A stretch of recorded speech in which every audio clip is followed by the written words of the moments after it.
some food from Triple O. Triple O is it's a part of the White Spot chain, and the White Spot restaurant chain has a very diverse and extensive menu, as where the Triple O deals mostly just in burgers and breakfast sandwiches and sides like fries and pop and stuff like that. So I got some Cajun fries. I got a lovely cheeseburger and some pickle chips with dill sauce and a Coca-Cola. Now, one of my viewers suggested that I do another licorice video, so I decided to combine the two today. So I'm going to be having some licorice as well. And this is a very long video, so I'm going to get right to it. But before I do that, I want to have a bite of this lovely cheeseburger. It looks very good.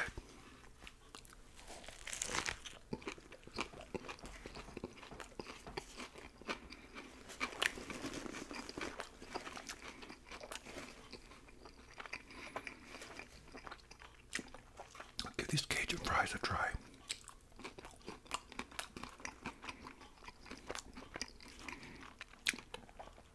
No, I guess I have a dill sauce here or something. I'll try that with my pickle chips. I had deep fried pickles once.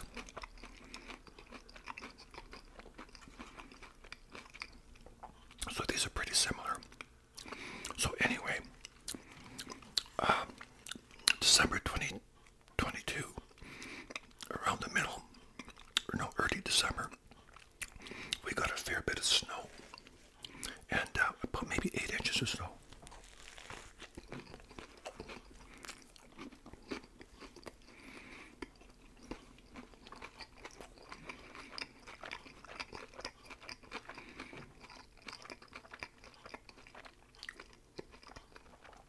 Now, it melted rather quick, because on Vancouver Island, we don't get a lot of snow, but when we do, it doesn't stick very long. In the winter, it mostly just rains. A good part of Vancouver Island is rainforest, so we get a lot of rain here. Unlike when I lived in Saskatoon,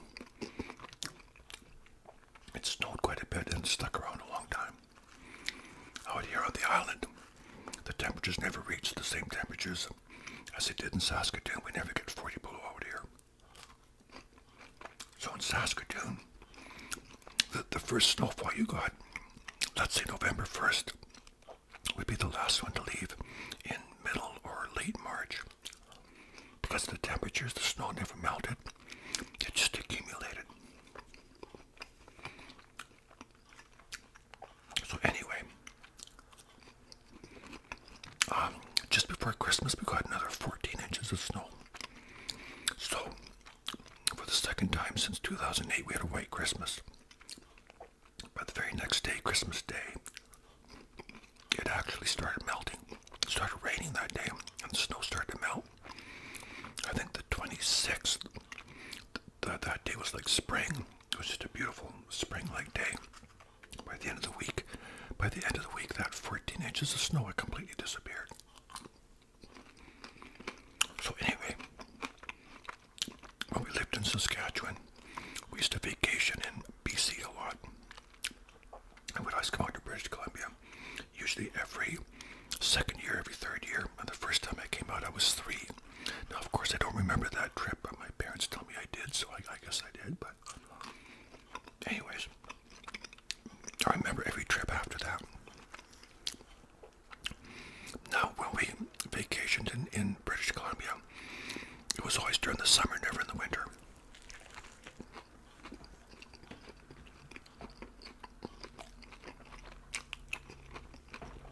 That's good.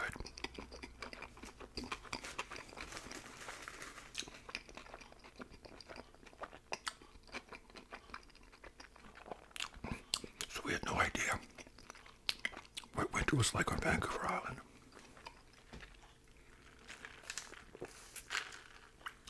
So anyway,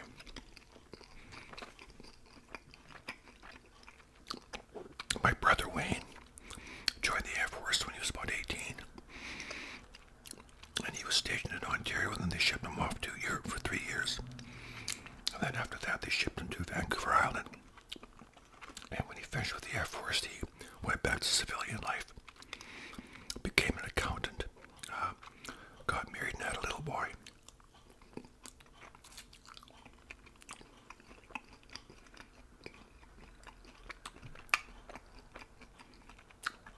These Cajun fries got some heat to them. Got a chipotle sauce on there. Now, their little boy is my nephew that I talk about in my capsule video. He now lives in Seattle. So anyway,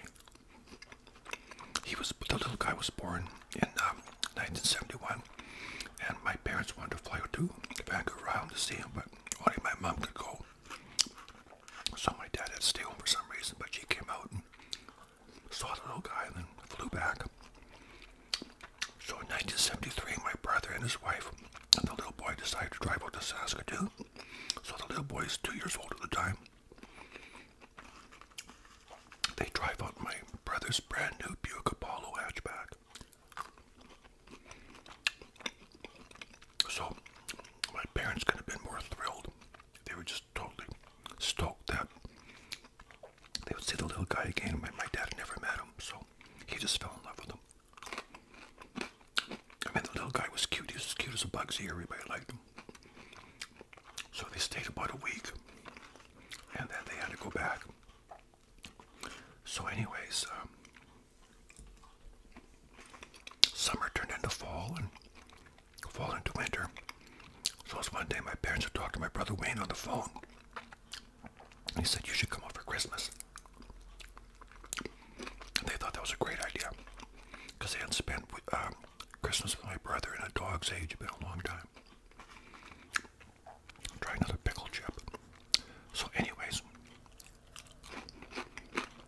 Christmas Day 1973, we go to the airport, my mom, my dad, my younger sister, my older sister, and myself.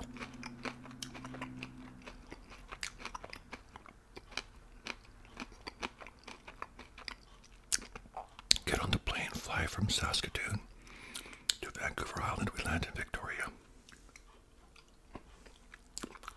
My brother's there, he picks us up at the airport. Beautiful day.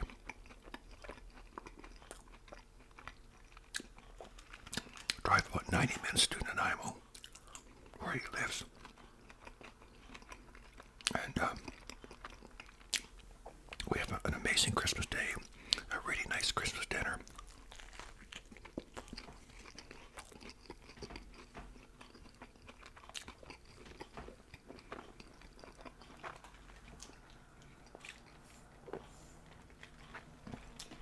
We opened some gifts.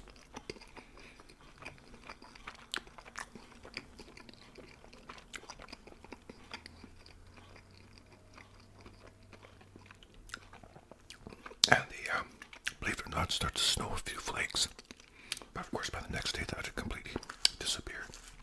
So anyways, the week we were there, we couldn't get over the weather. No snow, wasn't cold, never went below zero. Some days it rained, it was overcast, but it's still very mild. Now, it wasn't California weather, but it certainly wasn't 40 below. So New Year's Day, we were going to fly back. My brother's getting ready to drive us to the airport, and he's loading our suitcase in the trunk of the car. And my mom points to the flower bed and says, "Look, there's something sprouting up." And it looked like tulips or something there. And my little sister noticed there was pussy willows on the branches. You'd never see that in Saskatoon that time of year. So anyway, drives us to the airport. We get there. We say goodbye. And we have a short flight to Vancouver, about a 20-minute flight. Then we have a brief layover. Then we fly to Calgary, have a brief layover there, then on to Saskatoon.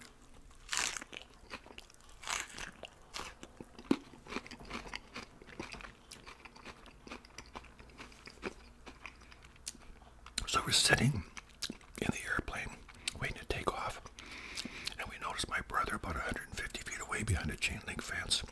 He's crouched down with his little boy, and they're waving to us. And I'll never forget, he's wearing a short sleeve shirt. January the 1st. Now, I'm sure that's nothing uncommon in California. That's not overly uncommon on Vancouver Island, weather depending. But you would not do that in Saskatoon on January the 1st.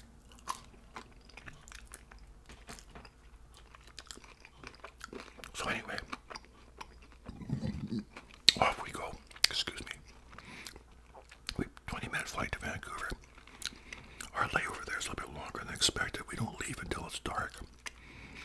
So we fly out of Vancouver, get to Calgary. We land in Calgary, and you can see, the baggage handlers are all bundled up, and the ground staff is all bundled up. It's freezing, right?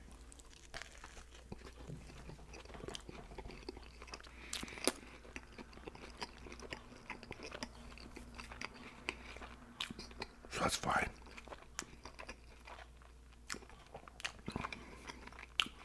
After a brief layover, we take off and fly to Saskatoon.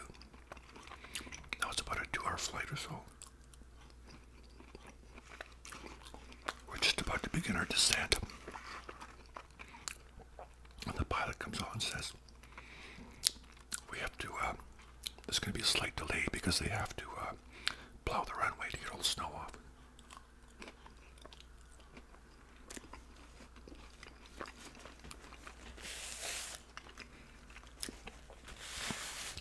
So we eventually landed, and the snow was really coming down, big flakes coming down sideways. So anyway, we go get our luggage, then we go to get a cab, and there's hardly any cabs out there. There's a few, but they're, kind of one at a time, few and far between.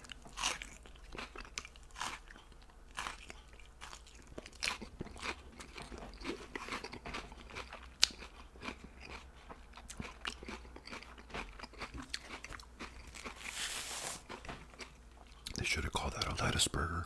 A lot of lettuce. Anyways, we get our suitcases, catch a cab. Now it's about 11:30 at night, and we're about a half hour from where we live. So anyways, we get in the cab, and the cab driver's saying, yeah, it's been snowing since yesterday, just non-stop.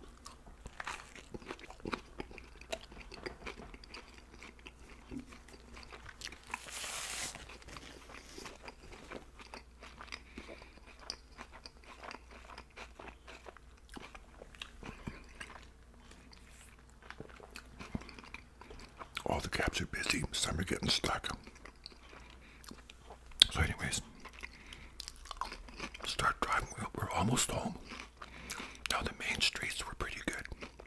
They were plowed, but the street we lived on hadn't been touched. And the cab driver said there's no way he's going to make up that street. My dad agreed. He said, you'll get stuck. So he pays him, and we get out the bottom of our street. We have to walk about 3/4 of a block up to our house. Now it's midnight. We're trudging through snow, up to our knees carrying our luggage. I felt sorry for my little sister. She was 7. She was really struggling, so I felt sorry for her. But we made it. So we get home. Dust the snow off, call it a night. The next morning, I wake up. And I could hear my parents talking, and they were saying things like, well, we'd have to wait till the kids are out of school, and, we have to put the house on the market. So it was an interesting conversation. So my dad turns to me and said, how would you feel about moving to British Columbia? And if he had asked me a few months earlier, I probably would have said no, because my buddy Richard was still there, and I would have had a hard time leaving my buddy Richard behind. But that previous September, Richard and his family moved to Ontario, so I really had nothing to stay there for. So I said, sure, I'd love to move.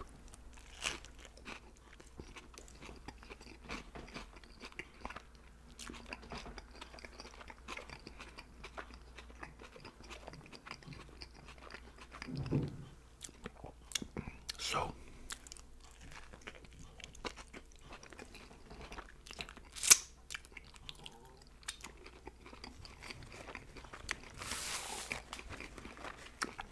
I started making plans.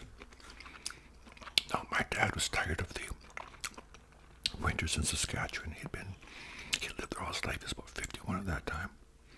And he was tired of all the snow and the cold. He used to say that he was tired of plugging his car in at night and shoveling it out the next morning. And that's what you had to do. You had to have a block heater. Because if you tried to start your car when it's really cold, you could end up cracking the block.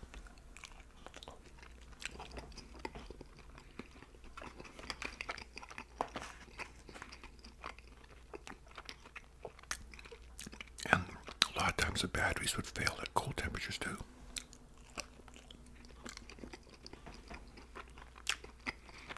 So anyway,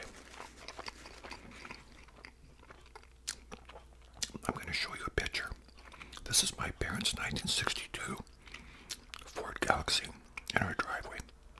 And this is a typical winter. This is not some freak snowstorm. This was a typical winter. And you can see people out there shoveling.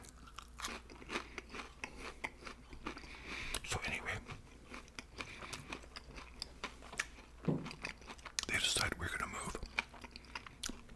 So that February, my mom flies out to Vancouver Island, and her and my brother go house hunting. So my dad said, if you find something you like, put down a down payment. She said, okay. So they looked at a few houses, and she found one she liked. So she phoned my dad, and he says, well, do you like it? He goes, and she says, yeah. And he says, does Wayne like it? And she said, yeah, Wayne likes it. So I said, okay, go ahead.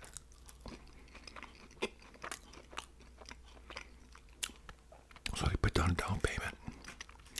So that was that. They were obviously very serious. Now the house they bought in Saskatoon in 1962 for $11,500, they ended up selling for about $35,000. And this house that they wanted to buy in Vancouver Island was about the same price. So the winter goes by. Now we're into spring and summer. Getting very close to moving. My parents were just waiting for my little sister and myself to finish school, and then we'd be gone. Now my dad didn't want to hire a moving van. He had a 1972 Ford Econoline van, and his idea was to move all the furniture out to BC all by himself. So that's what we started doing. I think he made about four trips. I mean, my parents sold a lot of stuff. They sold the big upright piano that was in the basement. I think the people bought the house bought that as well. They sold a lot of their antiques. Mom insisted on taking her French provincial furniture with her, and her china cabinets and all that, and some bedroom sets. And you know, by the time you box up all your belongings, like Dad's tools and dishes and stuff, it adds up. So anyway, they garage sold a lot of stuff, but my dad would load up the van, take the dog with him for company, and off they'd go. Now he would typically leave early in the morning.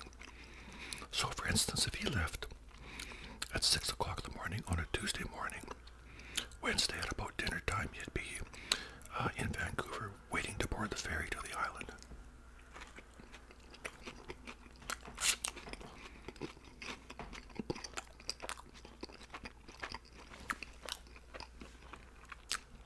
My aunt asked him one time, how do you do that? How do you drive like that? And he goes, oh, I just let my mind go blank. And I thought, wow, that's kind of scary. I think what he meant was he just drove and didn't think about it.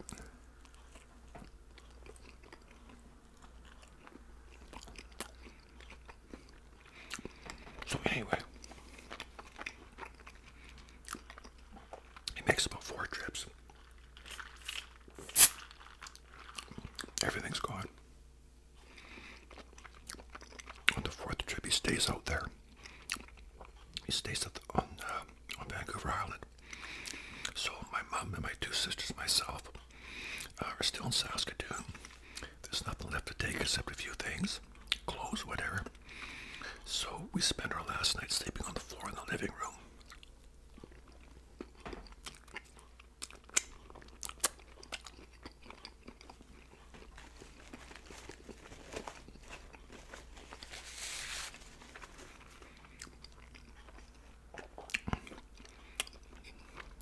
Next day we pack up the car and we leave the keys to the realtor and off we go.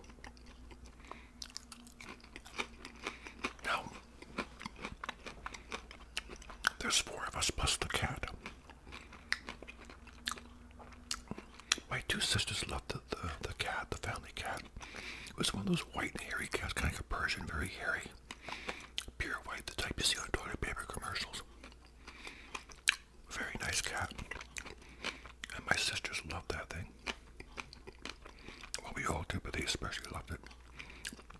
So now along the way, my mom didn't drive like my dad. She took her time. We stopped at a few campgrounds to spend the night. So this one day we're about 200 miles from Vancouver. We're starting to get late. So we're at a place called Cache Creek. So we stop there and get a motel. The next morning, my sister lets the cat out to do his business and takes off. Can't find it anywhere. Well, we looked and we looked and we looked, and that cat was nowhere to be found. So we didn't know what to do. So we couldn't stay there. We had to get going. So my sister left her contact information with the lady at the front desk and said there's a reward for the cat. You know, we have to get going. So we did. Reluctantly, we took off without the cat. So anyways, we get to Vancouver, and then we catch the ferry. Then around supper time, we're on the island heading towards our new house. So I couldn't wait to see it. So we get there. And my dad's there, of course. And he said, I'm just getting ready to go for dinner. So we all jumped in the car and went to the Dairy Queen. I had fish and chips, I still remember that. So anyway, that was what we did the first night. We got home about maybe an hour after we got home, the phone rang. The people in Cache Creek at the motel had found our cat. So my dad said, okay, we'll be on the ferry the next morning. So my dad and my older sister caught the first ferry.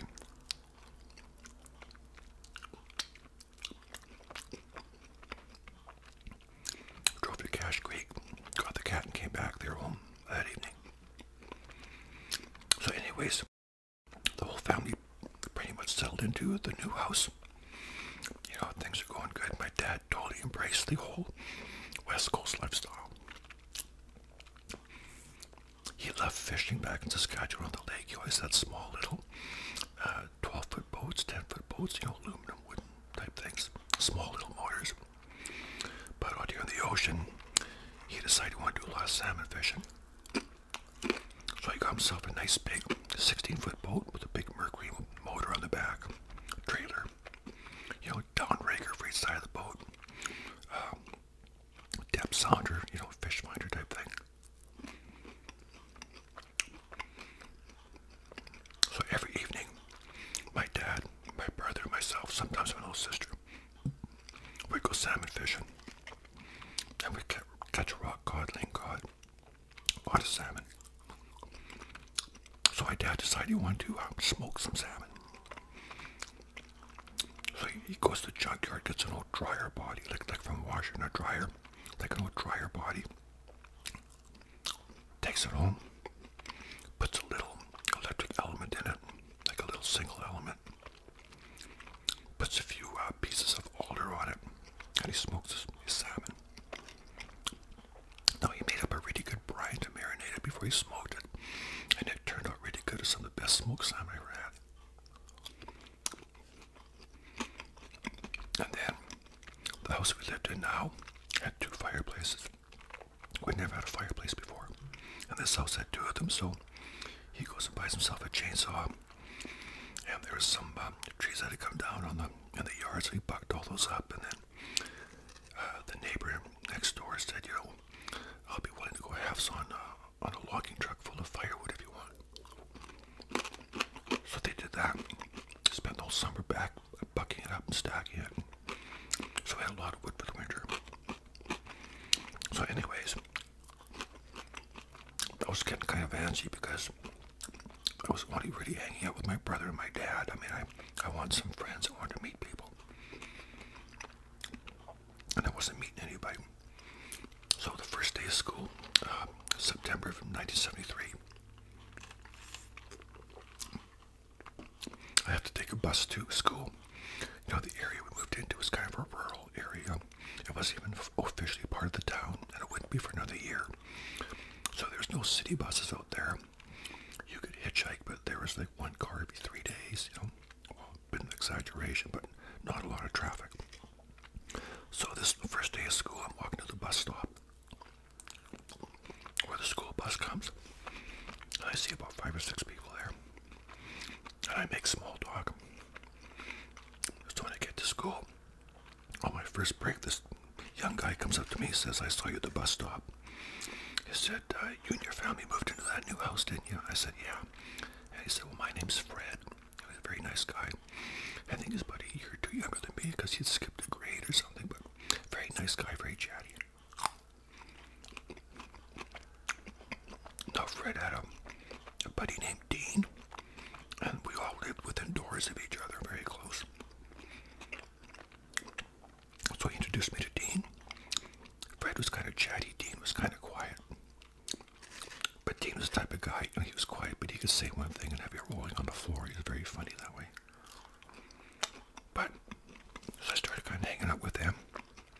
They'd come over to my place in the evenings, we'd drink coffee and smoke cigarettes and watch Happy Days on Laverne and Shirley and Mary Tyler Moore, you know, all in the family.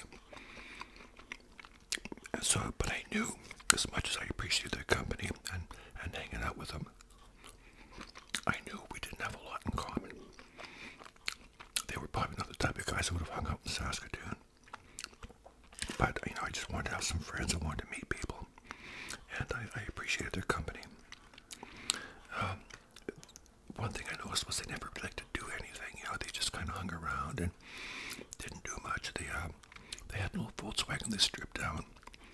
So they had just the chassis, and they turned that into a dune buggy, and that was a lot of fun. We had a lot of fun with that, but they were always monkey wrenching that, and that was really all they did. I was more outgoing and like to do stuff and go places, party.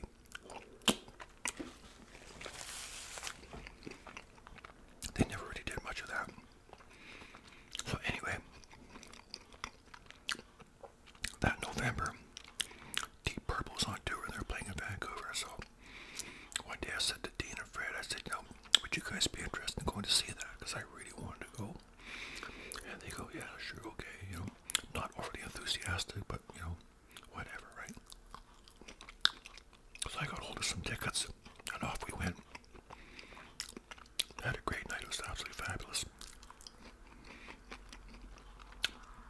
So at least I got them out doing something. So anyway,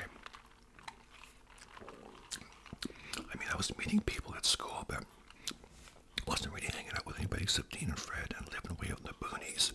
It made it difficult for people to visit, and likewise. So the first semester ends, you know, it's Christmas time. After Christmas, the second semester starts. And I have, right after lunch, I have gym, phys ed. So about the second day of gym, the instructor says, I want everybody to pair up. I thought, oh great, I don't even know anybody. I was just getting to know people in the first semester. Now I'm in the second semester. I mean, there's a few familiar faces, but not very many. So I'm looking around thinking, who can I pair up with?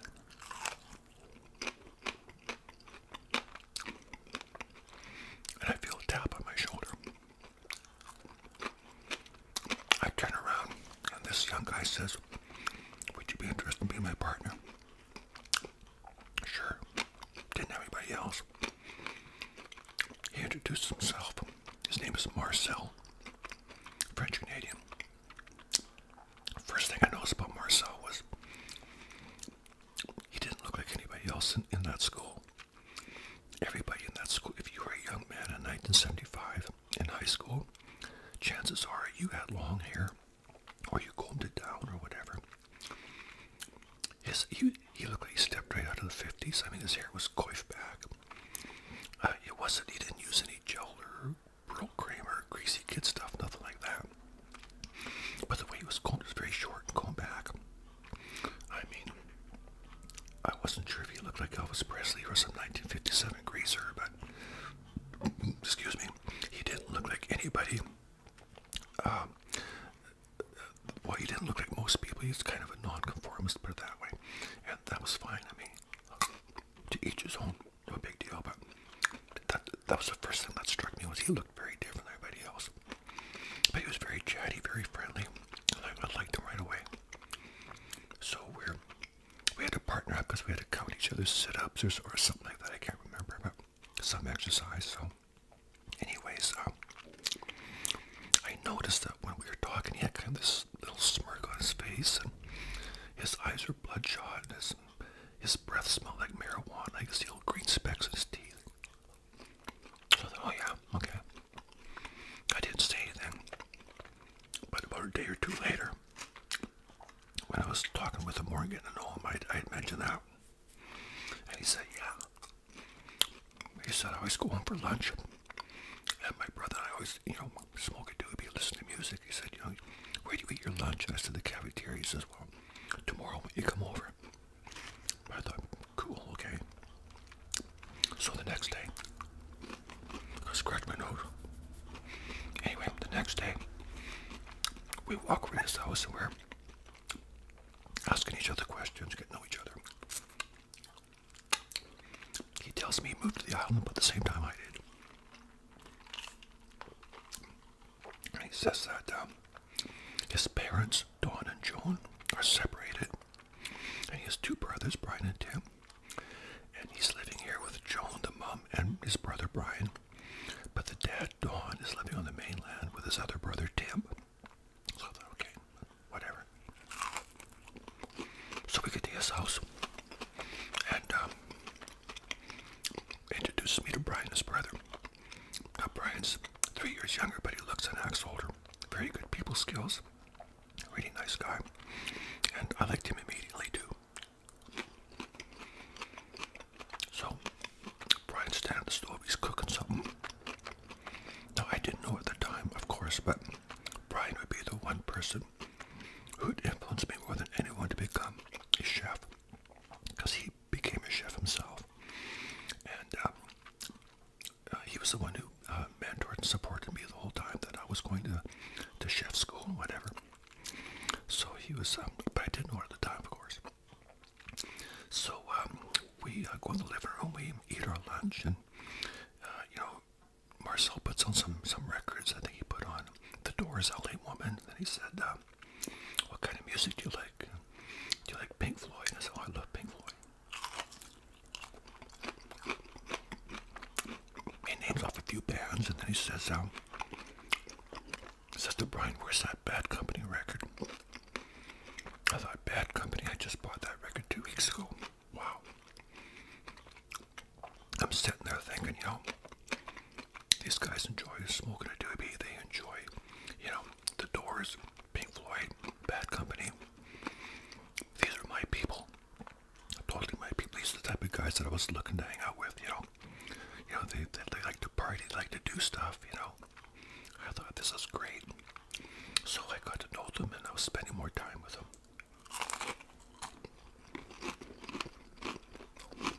Now, as it turned out, Marcel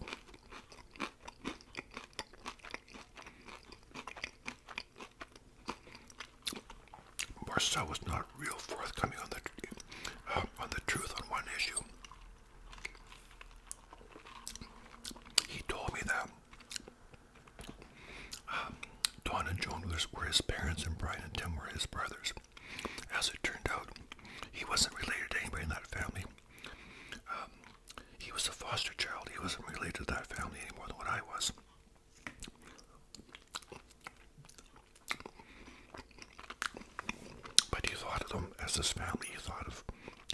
his brother, you know. So that was fine. I didn't care. At one point he told me his parents separated when he was really little. His mom was in Quebec and his dad was in Vancouver. So anyways, I mean, it didn't matter to me. So I started hanging out there a lot more. I was seeing a lot less of Dean and Fred socially, but I would see them at the bus stop and whatever. One thing I noticed was the rules, they were very relaxed in that house. You could just sit there and smoke pot, have a beer, not a big deal. Now Tim, the brother on the mainland, he started coming over about every 2 weeks or so on the weekends for a visit. And I liked him right away too. He was my age, both, 17. I liked him immediately. Very nice guy. But Tim and Brian could really drink beer. They loved drinking beer and they could really put it away, which is something I could not do. And Marcel was the same way. Now when they drank, they never got belligerent or violent. They just got more and more funny and more into a party atmosphere, and things were great. So they were fun to be around. The only thing I didn't like was like playing these drinking games where you play caps. Trying to hit the cap off the other guy's beer bottle. You gotta guzzle your beer. I didn't like doing stuff like that. And they also played this other game where you'd have to take a cigarette pack and you'd flip it. Depending on how it landed, you'd either take a sip of your beer or you'd guzzle your beer, or the person next to you would guzzle a beer or something like that. Anyways, I was never very good at those games.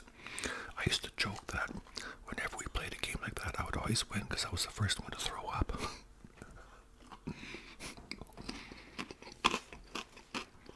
Anyway, a lot of fun.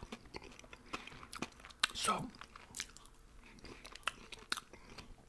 Joan worked at the bank, and she seemed to be very easygoing. And she enjoyed a glass of wine, or whatever. So she had a little Austin Mini, and she would let Marcel drive it, or Tim. So this one day, it was on the weekend, and Saturday, and we wanted to go out and go for a hike around this park. It was like a campground, but of course in the winter it's deserted, but it's a beautiful area, lots of trees, a waterfall, a river. It's just beautiful. So this was in the winter, so we decided to do that. We got a case of beer and a bunch of doobies, and excuse me, we headed out, and we just had fun traipsing around there. It was just pretty nice, really nice day. Now the morning that I was going to do that, I told my mom that was my plan, and like she was so happy that I'd found friends that I really wanted to be with that she gave me $20 and said, "Why don't you buy your friends lunch at McDonald's?" Thanks, Mom. I thought, great. So we finished our hike. I told everybody that. And they're like, "Yeah, your mom rocks."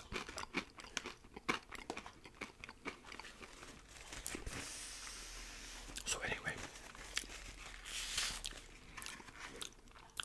that's what we did. Went to McDonald's, bought everybody hamburgers and chips and drinks and apple pies, and I think I still had $10 left over. So anyway, we're sitting there. I'm gonna try one of these licorices. These are kind of stuck together. So anyways, we're sitting there in McDonald's, and Marcel says Joan, the mother, gave him $15 to buy a pair of shoes. And you could easily buy lots of, there's lots of pairs of shoes you could buy for $15 back then, easily. I said, but I went to the store the other day in the mall, and there was nothing I really liked, but I saw one pair that I really liked for about 20 something. I said, I even tried them on. They fit great. And he said, I could have just walked out of there.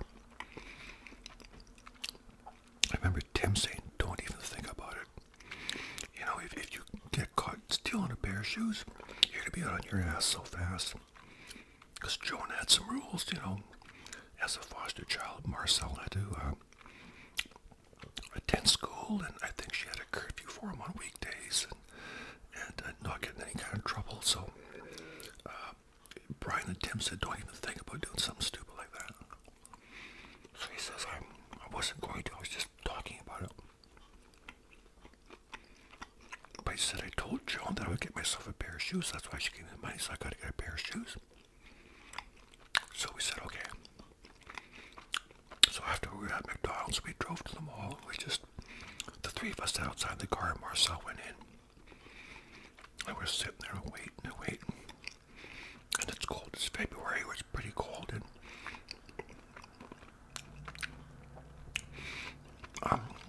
Marcel had the key so we can start the car to warm it up. So we're waiting, and after maybe 20 minutes or a bit longer, Tim says, oh, here he comes. So I look out the window and I can see him walking towards us, and he's walking, you know, fairly determined. He's kind of looking around like that. He's got a serious look on his face, and he's walking fairly brisk. He gets within about 50 feet of the car, and he turns around, looks behind him, and then he starts running, runs towards the car, and we can see he's got this brand new pair of shoes on. He gets in the car, fires up the car, cranks the wheel to the right, and just flies out of there. Now there was a car parked right in front of us. How he missed that car to this day absolutely astonishes me. He must have missed it by an eighth of an inch. I'm serious. I mean, it was unbelievable.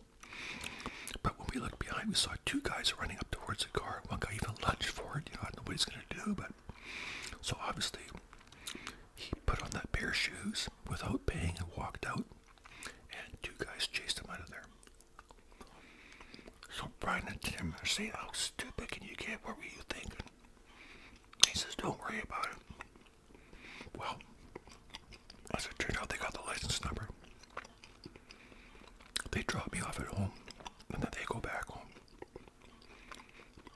And Joan's there, and Marcel shows her the shoes that he bought for, you know, $15. She's happy. So later, after dinner, she had to go out somewhere. I mean, they told me she had to go. I can't remember where she went, but they told me that she went out and she left the car. So I don't know if she got a ride from somebody, but so anyway, she was gone.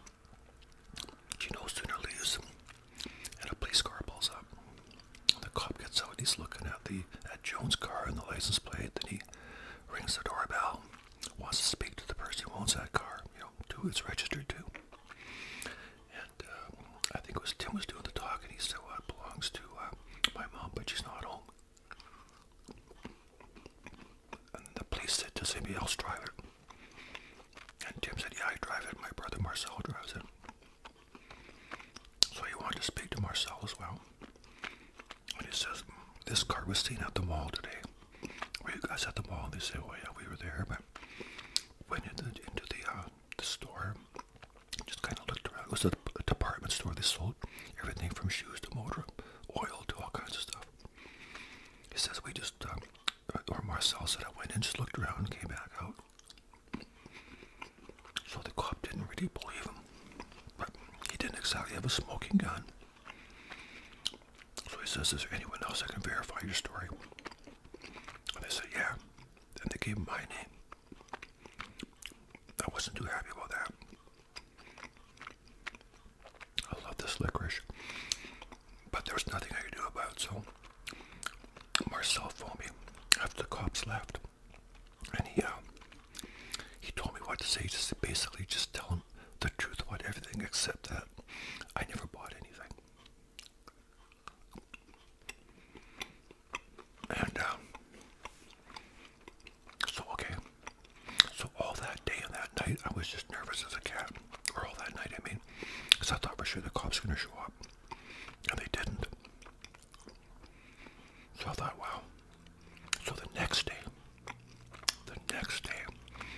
Sunday, my parents are getting ready to go out. So at about maybe somewhere between 10 and 11, my parents and my little sister take off somewhere in the car. They're no sooner out the door, and the phone rings.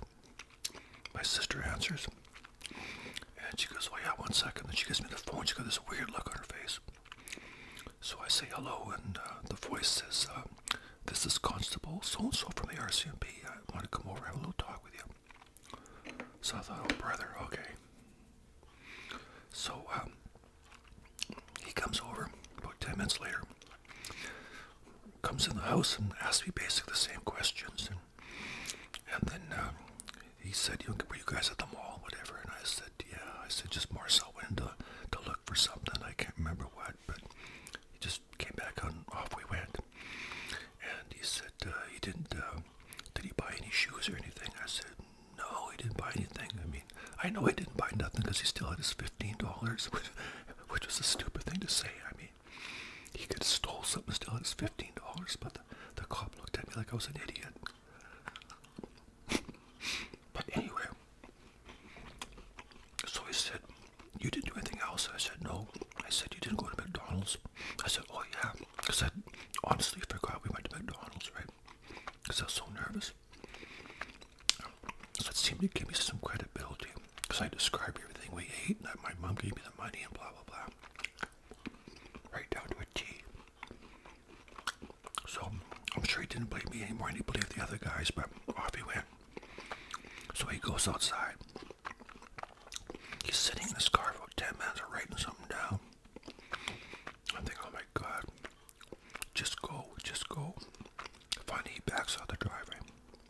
And I swear, within less than a minute, the cop backed out. Less than a minute, my parents pulled in.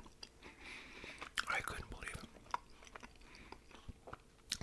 My parents never found out, and Joan never found out. It was so funny because Marcel was so afraid to wear those shoes at the school because I thought cops might be doing surveillance on him or something. But you know, they were the ugliest pair of shoes I'd ever seen. I mean, back in those days, all the guys wore platform heels, including myself. And that's what these were, but they were like, I think the color was oxblood or something. Oxblood red. You know, they were just awful, but he seemed to like them, so. Anyways, Tim was coming over more and more often, and Dawn, the dad, was coming over, so I met Dawn, and I don't know if you remember that 70s show, the father on that 70s show. Well, Dawn and that guy could have been twins, except Dawn was a bit taller, but same attitude, and they looked the same and everything else. And I remember that Dawn was kind of a tough guy, kind of rough around the edges a bit, and he wasn't about to take any guff from teenagers, so we all respect him for that. But kind of, you know, he's well built, could look after himself. So, but he was a nice guy. I liked him. So, of course, you know, he liked his beer too. So he's gonna make beer this one time. He made this homemade beer, and don't know why my nose is itchy. And he made 7 dozen homemade beer. Now, you couldn't drink this stuff if somebody held a gun to your head. It was really awful. It was really watery. Had about that much sediment at the bottom, so you can never actually finish a beer. And sometimes you can almost see little, like, white streaks of egg or egg whites or something floating around. But anyways, once you had a couple, they went down pretty good. And I have to admit, you kind of acquired a taste for it. And that beer, it was more like a really light beer. It wasn't as strong. So I found it easier to drink. So this one weekend, instead of Dawn coming over, Joan went over to the mainland. So we had the house to ourselves. Well, we drank 3 cases of Donnie's beer. When he came back, was he mad? He was livid, absolutely furious. Man, I'd never seen anybody that mad before. You know, out of 7 cases, we drank 3 in one weekend. Okay, so anyways, that kind of blew over. So come April, my birthday is in April, and Pink Floyd doing the Dark Side of the Moon tour, where they were going to play on my birthday in Vancouver. It was like, wow, my 18th birthday. I couldn't believe it. So Marcel and I were going for sure. Brian never did go, and I can't remember why. I know he regretted not going, but I can't remember why he didn't go. But I remember I ran the idea. I was telling Fred and Dean about this, and Fred said he wanted to go. Now, like I said, I wasn't seeing Fred and Dean socially at all, and this would be the last time that I would see Fred socially. So anyways, Fred, myself, and Marcel went. And great show, loved it. And as it turned out, Tim, who was on the mainland at the time, him and some buddies went there too, but we weren't able to meet up for some reason. But great show. So anyways, Marcel had a car. I think it was a Dodge Dart. And he always said, when I get a part for that, I'll get it on the road. All I need is one part. I can't remember what the part was or whatever it was. It was inexpensive but necessary. Could have been a belt or a valve cover gasket. Can't remember. But something vital but cheap. So finally one day, he says, hey, I got my car on the road. He got the part, got it running. Where he got the money for the insurance is beyond me, but he was driving around. So he said, let's go to the mainland. So we drove over to Vancouver. We were on the mainland for about 4 or 5 days. He introduced me to a lot of friends over there. Had a great time. We were like a couple of nomads just driving around and sleeping in the car. Great fun. So the day before we head back, we go to visit his dad. No, Marcel's dad were not close.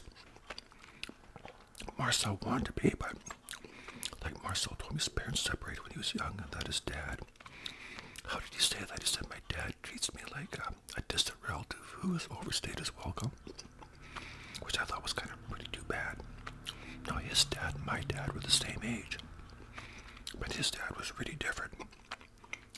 We get there and we're talking, he goes to put some music on. He says, you know, these guys were in town a couple weeks ago, referring to Pink Floyd. And Marcel said, yeah, we went and saw him. He said, oh, good for you. So he puts on some Pink Floyd, and he's an artist. He's actually, he was quite a well-known artist. He was doing very well. He had remarried, and the lady he remarried had a son who was a bit older than us, maybe 24, 25, but a really nice guy. And, you know, I could see Marcel and his dad were not close, like a father and son, more like neighbors or something. And I think that kind of hurt Marcel because he wanted to have his dad in his life. But anyways, we slept in the car that night in the driveway. The next morning, they fed us breakfast, and off we went back to the island. So anyways, we're getting towards around May or June, and Don's coming over a lot more often, like pretty much every weekend. And I noticed that he's fixing things up. Him and Joan are, you know, planning this and that. And he actually got Brian and I to insulate the attic. We were lying flat on our back with this fiberglass insulation. You know, we're getting in our eyes and whatever, but we didn't care because he gave us a case of beer. So we thought we were getting the better end of the deal. But so he was fixing the place up and, you know, fixing the gate and the plumbing and whatever. And he was over pretty much every weekend. And then I noticed that he was bringing some stuff over, like boxes of this. And there was boxes in the hallway, and kind of looked like he was getting ready to move in. So anyways, this one day we're getting probably into June by now, and they had talked about they were going to move over. They're waiting for Tim to finish school, and when Tim finished school, Tim and Dawn would, you know, officially move back over to the island. So anyway, this one day, I'm at home at my parents' place, and the doorbell rings. My little sister answers, and it's Marcel. Now, my friends, this is where this story starts to take a very unexpected and bizarre turn. Need a sip.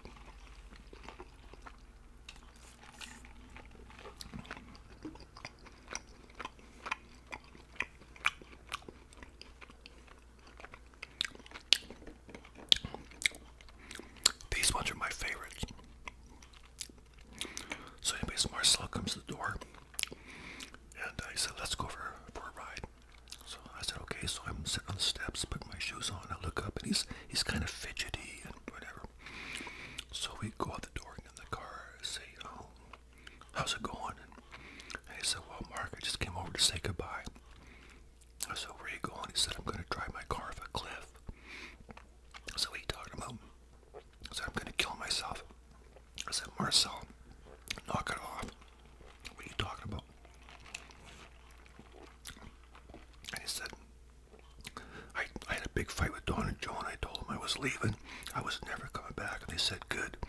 We don't want you here anyway. He said, I told him I'm going to leave. I got no place to go, so I have to kill myself. I said, Marcel, that's ridiculous. And I said, you know, you can always go back. I mean, that's no reason to kill yourself. He says, wow, there's a bit more to it than that. And I said, what? So we're driving along, and he pulls the car over, shuts it off, leans back against the door and looks right at me, and he drops a bombshell. I mean a bombshell.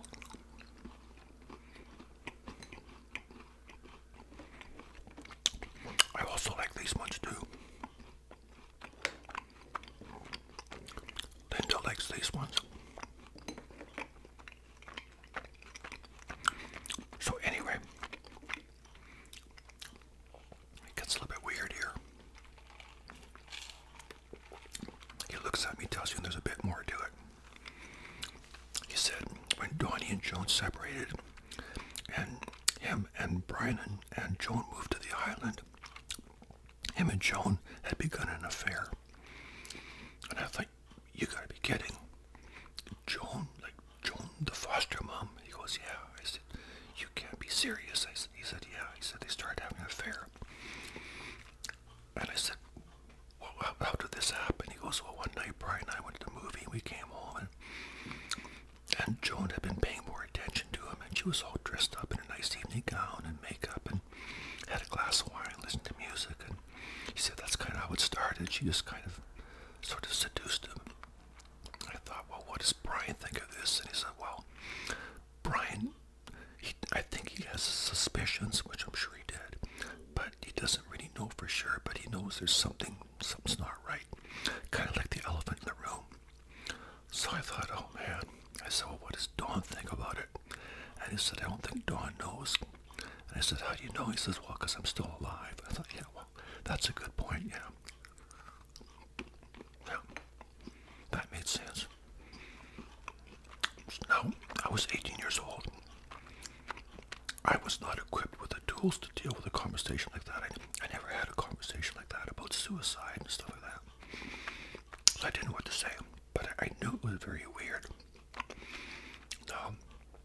As I got older, and I reflected on that, and even here now at my age, when I look back on that, I would have to put, I don't mean to be judgmental, my friends, but I would have to put the blame squarely on Joan's shoulders for that. Marcel was what I would call a vulnerable high school teenager. Joan was the mother, you know, she was the foster mother. She was like, 38, 39 years old, 40, whatever. She had to have known better. She took advantage of a situation. I mean, I know when people go through divorce, they're lonely. And maybe she was craving attention or affection or something. And I know people make rash decisions when they go through divorce or if there's a death in the family, but she really made a bad decision. She should have known better. And like I said, I would have to put the blame on her shoulders, but that's water under the bridge years ago.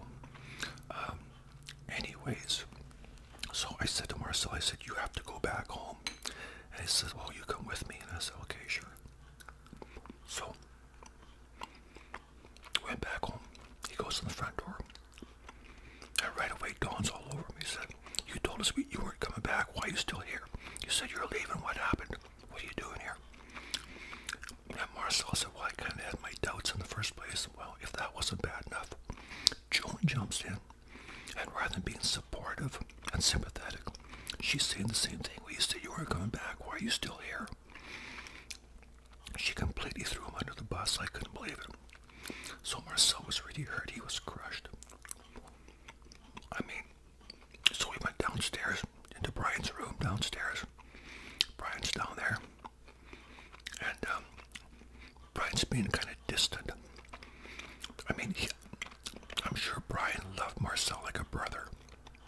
But more than anything, he wanted his mom and dad back together. He wanted his family back together. He was looking forward to Tim moving back together, like back to the island, and all four of them being a family again. And Marcel was that elephant in the room, and I think he was kind of hoping Marcel would leave so it was hard for Brian. So he was being kind of distant. So anyways, that whole thing kind of blew over, and school ended. And Marcel and Dawn just kind of stayed out of each other's way. And so now, Marcel and, or pardon me, Tim and Dawn were all living on the island. And so that whole summer, we all went swimming almost every day. We hung out in the backyard, and we partied, did our usual thing. So Marcel, I remember just before school started, Marcel sold his car. And I think it was about the second week of school. Now Tim was now going to the school as well, and Brian was no longer in junior high or middle school. He was now going to the same school. So we were all at the same school. It was going to be good. But the second week of school, I'm out on my first break around 10 o'clock. Everyone's out there. It's a beautiful day. We're all smoking, and and I'm talking to somebody, and I see Tim walking towards me. And he walks up to me. He's kind of serious. He said, "Did you hear about Marcel?" I said, "No." And he said, "Well, he's gone. He left." I said, "What do you mean?" And he said, "Dawn and Joan put him on a bus to Quebec last night. He's gone." I couldn't believe it. Well, actually, I was relieved because I thought he was going to tell me something even worse, but I thought, wow, he's gone just like that. Never had a chance to say goodbye to him.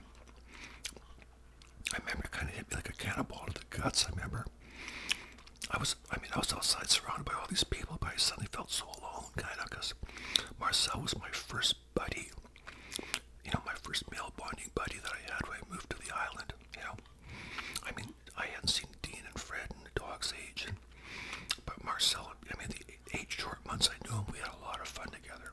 We did a lot of stuff, and I knew I was really going to miss him. But anyways, the rest of us carried on, finished the school year. We'd always talk about Marcel. I wonder how Marcel's doing, or, wonder what he's up to, or remember when Marcel did this, we'd talk about his shenanigans. And so anyway, June of '76, I finished school. I'm out on my own. I go working in a logging camp, making huge money. $7.34 an hour. Sounds like chicken feed now, but back then you could buy a Corvette for $6,000 or $7,000, brand new.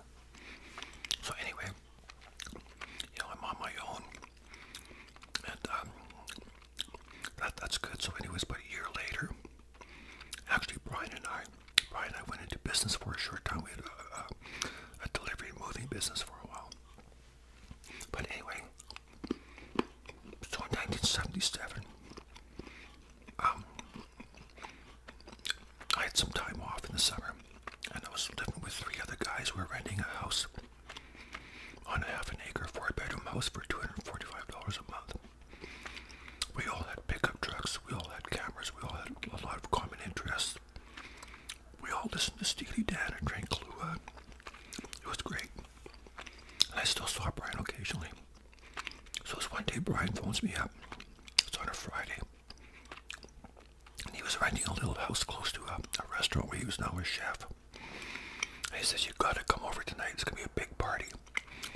I said, "Okay, that sounds good." And he said, "Everybody's gonna be here. Tim's gonna be here, Stuart, Jake, everybody's gonna be here, Bill." And so as I'm talking to him, I could hear somebody in the background saying, "Let me have the phone, give me the phone." And so finally Brian says, "Hey, there's someone here who wants to talk to you." So he puts him on. This voice says, "Hey Mark, how are you?" And I recognized it. I said, "Is this Marcel?" He goes, "Yeah, it's me." He says, "I'm in town." I thought, wow, I couldn't believe it. So I couldn't wait to see him. So I went over to Brian's house, and lots of people there, and I see Marcel. He had come for a visit. He was in town for about 2 weeks, and he looked the same. Hadn't changed one bit, not one bit. Of course, the difference now was we were no longer in high school, and the only thing we had in common was our history as friends from a couple of years ago. But it's great to see him. But we were no longer high school kids under somebody else's roof. We were, young men supporting ourselves, and things had changed. But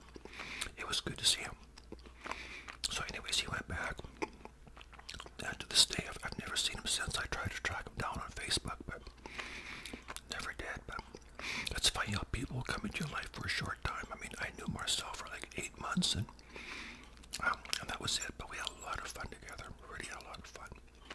And like I said, I've never seen him since. But you know, my friendship with Brian continued. Brian and I became pretty good friends. Actually, Brian, like I said, when I went to chef school, he supported me and mentored me and helped me out, and he actually got me my first job. He was instrumental in doing that. He catered my wedding in 1983. Got nothing but comments, beautiful compliments on the food. It was wonderful, and it was good to see him. You know, that was great. But you know, we all kind of go our own separate ways. So now, when I tell stories like this, people always say, you know, whatever happened to so and so? Do you ever see that person anymore? Where did they go? And so I'm going to give you a few updates now. Dawn and Joan, shortly after all this took place, they moved to the mainland, but only for a couple of years, and they came back and they had a house on the same street for almost 40 years. And I used to see them from time to time. I ran to them when I was camping, and I saw them at the mall. And one day I was driving down the street, and they were walking hand in hand, and I pulled over, and we talked for about 45 minutes. And I say, have you heard from Tim? And they say, no. We see Tim once in a while. He phoned from Edmonton, or he phoned from Winnipeg, or he's always working somewhere in an oil field or something, right? So anyway, that was that. But and then the last time I saw Tim was 1989. I haven't seen him since. I ran into him. We had a beer, and that was the last time I saw him. And then Brian, he got himself a nice woman, and they got married. They had a little boy, and she was from Newfoundland. So I think sometime around 1990, thereabouts, they moved to Newfoundland. And Newfoundland gets a lot of snow too. So in December of 1996, Brian was out shoveling snow, and his neighbor looked out the window, and he saw Brian lying face down in the driveway, and he had suffered a fatal heart attack. So that was really unfortunate. Brian was only 36, but like I said, the friendship I developed with Brian eclipsed that of Marcel or anybody else. That probably hurt me the most when Brian passed away.